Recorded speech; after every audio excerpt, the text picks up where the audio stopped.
Partnered by Times Influence. The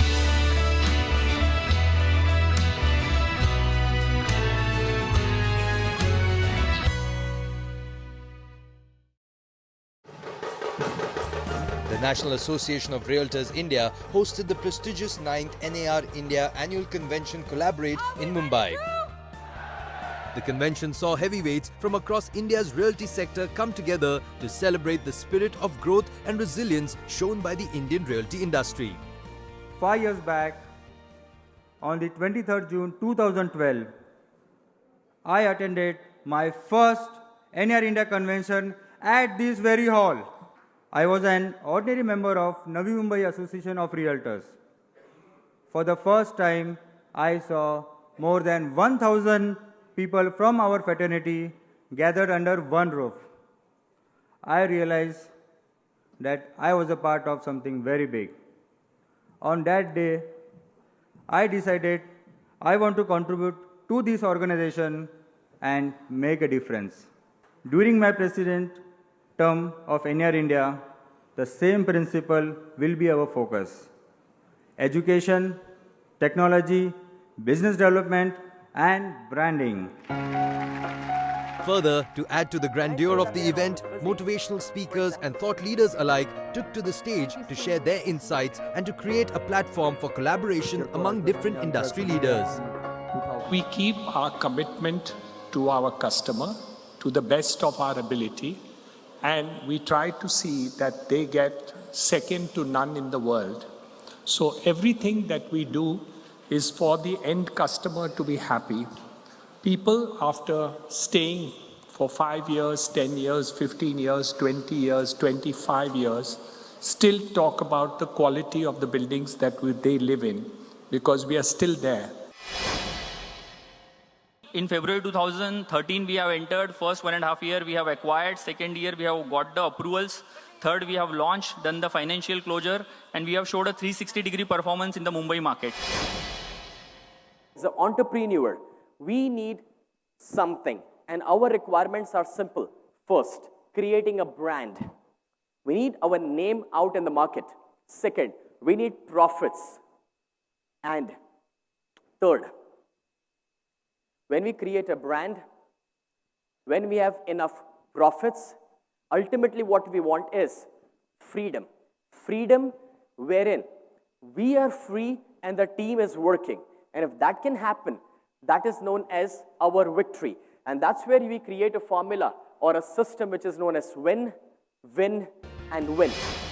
At a time when generating returns in the Indian real estate sector has become increasingly difficult due to oversupply and uncompetitive pricing, a highlighting of some of the ground realities in Indian real estate was organized to shed more lights on the sectors and subsectors within Indian real estate where the most promising opportunities lie. The panel featured Ramesh Nair, CEO and Country Head, JLL India; Sunil Rohokole, CEO and Managing Director of the ASK Group; Gopal Sarda, Group CEO of Kolte Patil Developers; Sanjay Dutt, CEO Operations and Private Funds, Ascendas Singbridge India;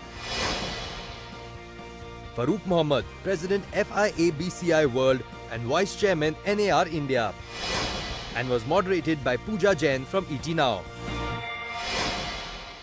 So we thought we'd take this afternoon as an opportunity to have a focused conversation on some of the investment opportunities in the Indian real estate sector, along with the challenges. So luckily, I'm joined by a very distinguished panel to help me in doing just that. And this first question I pose to the whole panel: help us understand what are some of the ground realities when it comes to investing in Indian real estate? I think it's a very broad question, and I would start by taking you back to 2005 when the foreign direct investment was opened in India in real estate. And we at that point in time roughly received about $27 to $30 billion of investments, of which very few made money, most lost money. The lessons for country was that we had very restrictive foreign direct investment in real estate as a policy. So it was not allowing investors to make informed decisions. Secondly, the developers actually did not understand equity. Developers always borrowed money as a loan, and they paid 10 or 15% at that point of time, or maybe higher. And they were content with that because equity return expectations are very high. The reality is that now they know which developers are serious about real estate development as a long-term objective, and which developers are opportunistic, or they're playing on some leverage, whether it's land or whichever opportunity. And therefore, they now want to go with developers which are very disciplined in their business.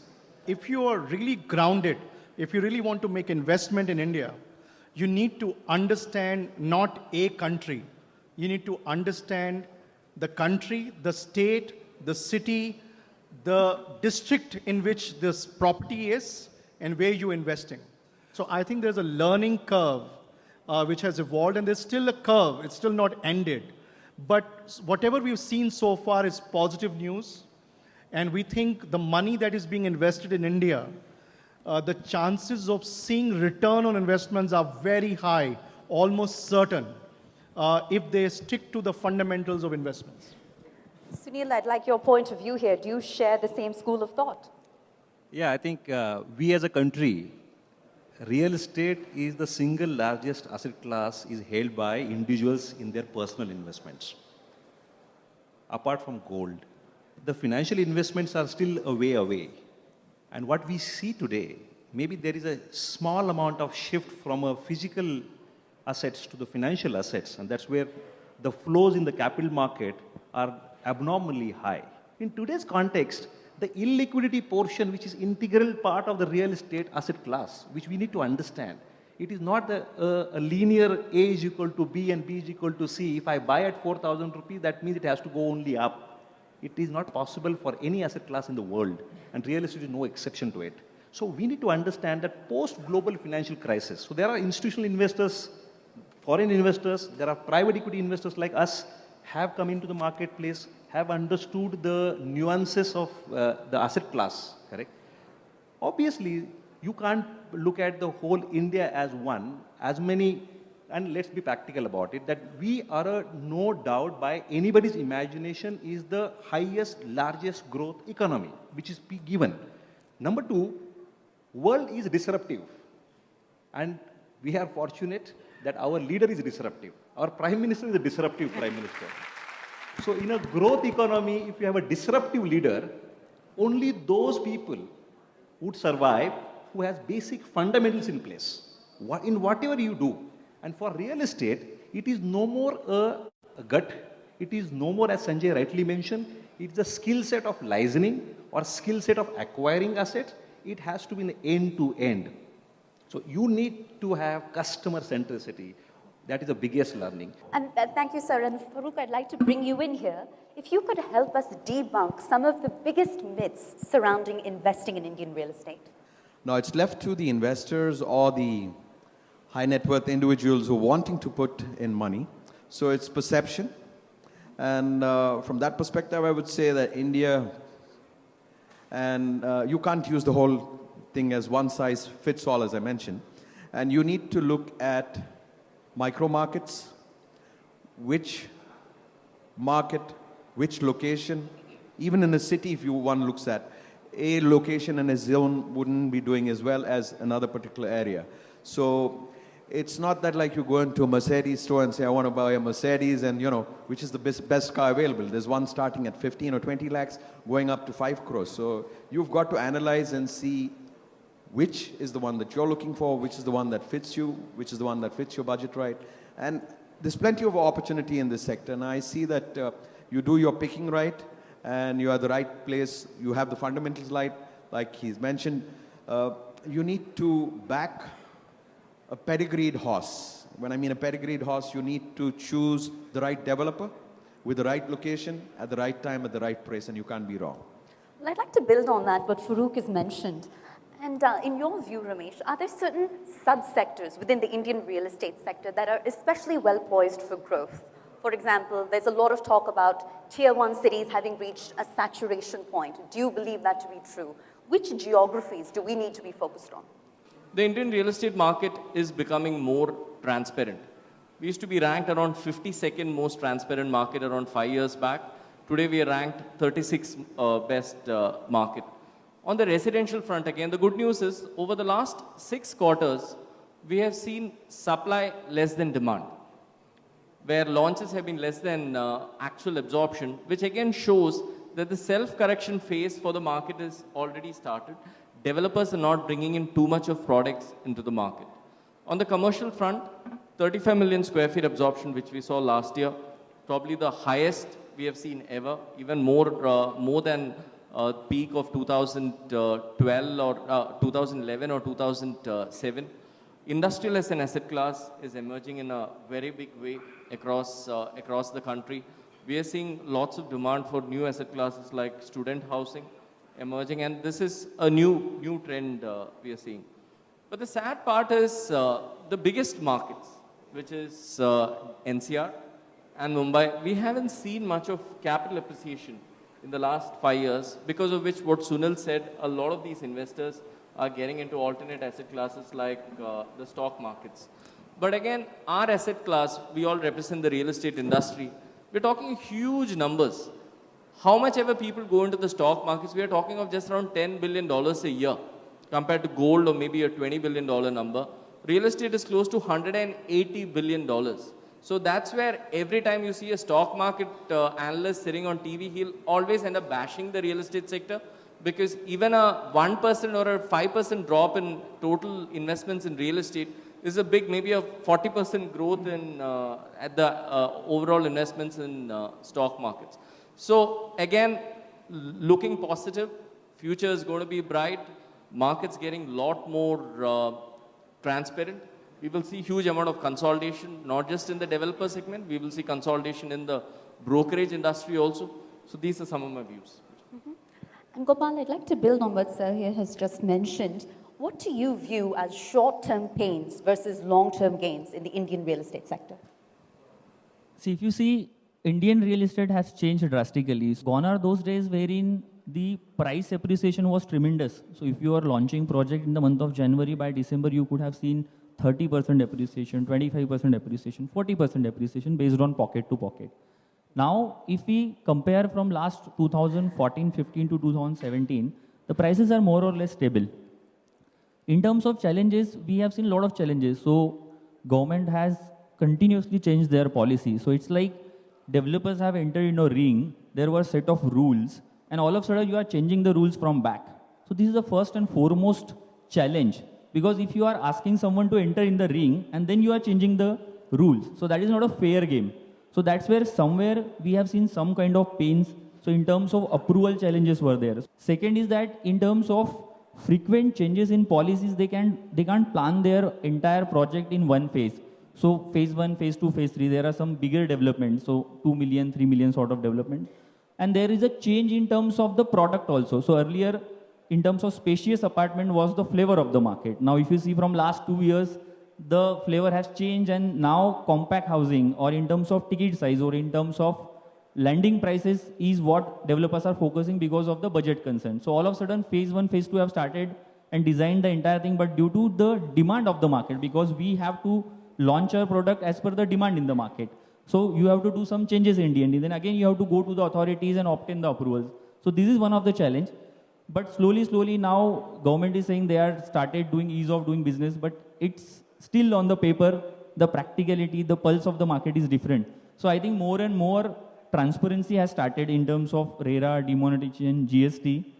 It's like a complete sectorial transformation. So I feel it's short term, yes, it's a sectorial transformation happening, but over a period of time, real estate industry will become a service provider, more of a manufacturing sector, and we have to promote ourselves as a factory.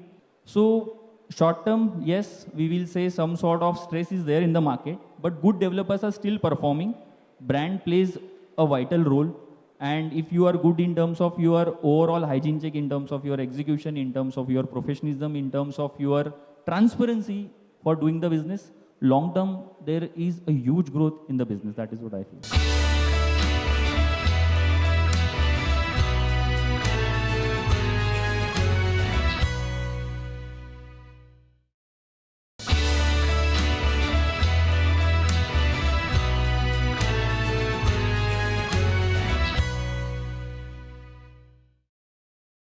Sunil, I want your perspective here. Has the industry achieved that much needed accountability? And what role has recent government reform played in that equation? Real estate as one sector was unorganized. There were no entry barriers for any stakeholder except banks and private equity investors. I think after long understanding, and I think we are so happy as an industry that we've been considered as an organized industry. We have been given infrastructure status. We've been carved out the area where they would like to focus more on. And we being an industry would get a lot of such benefits which are linked. Some of these have already been visible. Some of these like right to service in government of Maharashtra. By giving a deferred premiums at various stages developer pays, where they don't have to really bring in all the capital at one go, but depending on various parameters, you can defer it for 3 years and 4 years. So the fundamental change in the industry is that when you become more organized, you become more transparent, you become more governed, you probably will see the reversal to the mean as far as the returns are concerned. Correct? Regression will happen, but you will be more certain. So what would happen is your margins probably will come down, but ROE will increase. And hence, I clearly feel that first and foremost, anybody, individuals, private equity, global private equity, has to understand that India is changing and the returns on the investments probably are not the same what you think archaic days of 20 years, 15 years back. Today, you will get 20%, but you will get 20%. And Farook, traditionally, most capital raised by Indian real estate funds has been structured as debt financing. And, rightly so, they enjoy returns of upwards of 18% year on year. So, is there a case to be made for a pure play growth capital strategy to real estate development for equity financing? Personally, I've never gone into debt. I've always played with equity because you get the upside and you get the downside, and the risk is always balanced off. But different individuals have different ways of doing things, and in certain markets when it's equity is cheaper when the prices are rising and debt is cheaper, vice versa, and so on and so forth. But the flavor of the season again depends on the appetite of the investor and what he's looking for. And it all depends on the size, the ticket size that we're talking about, the location, and who the developer is and things like that. But what I was wanting to say was, Sunil was mentioned a point about interest being low. It's fabulous. But let's just peep outside. We're talking about 2%, 3% interest rates. We're getting excited here at 10%. Sunil, where are we? How can we sell homes to people at 10% and 14%? 1.5%, 2% is the rate of interest globally. And what are we doing? We're making new banks richer and richer and richer. Farook, this country, the 10-year risk-free bond is at 6.5%. Now, being the industry, there is a risk premium, there is an illiquidity premium to be added, there is a volatility premium to be added. So I think where I'm coming from 16% home loan rate to 8.35, and I'm pretty decently confident that home loan rate soon to go below 8%. 4% should be right. 4%. Absolutely. For that, inflation has to be 2%. So, and the GSEC has to be 3.5%, and which probably can happen, but I think it is too forward-looking statement at this point of time to really look at those numbers. Though the country balance sheet is looking good, fiscal deficits are in control and all that stuff, but I do not see that happening in the next 5 years' time. So a couple of data points. Last year we saw close to $6 billion coming on the PE front into the Indian real estate market. In this, close to 4 billion out of the 6 billion was structured debt, although it's private equity firms giving it, but it was structured debt. Balance of the 2 billion, around 85% went into office. So there is very little pure private equity actually coming into the residential sector, and very, very few players. Sunil is one of those few players. Otherwise, the balance 85 people like Sanjay or a Blackstone or a Qataris or Abu Dhabi investment, those were the real private equity happening. So firstly, there is no pure private equity into residential happening, very, very less. Second is, I think what the downturn in the last 2-3 years has taught us is to deleverage.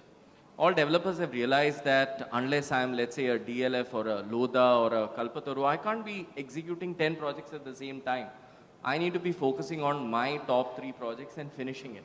As much as possible, developers today should deleverage, not get into 10 to 15 different projects, and again get back into that old cycle which we saw back in 2009. Now, you are all seasoned real estate professionals.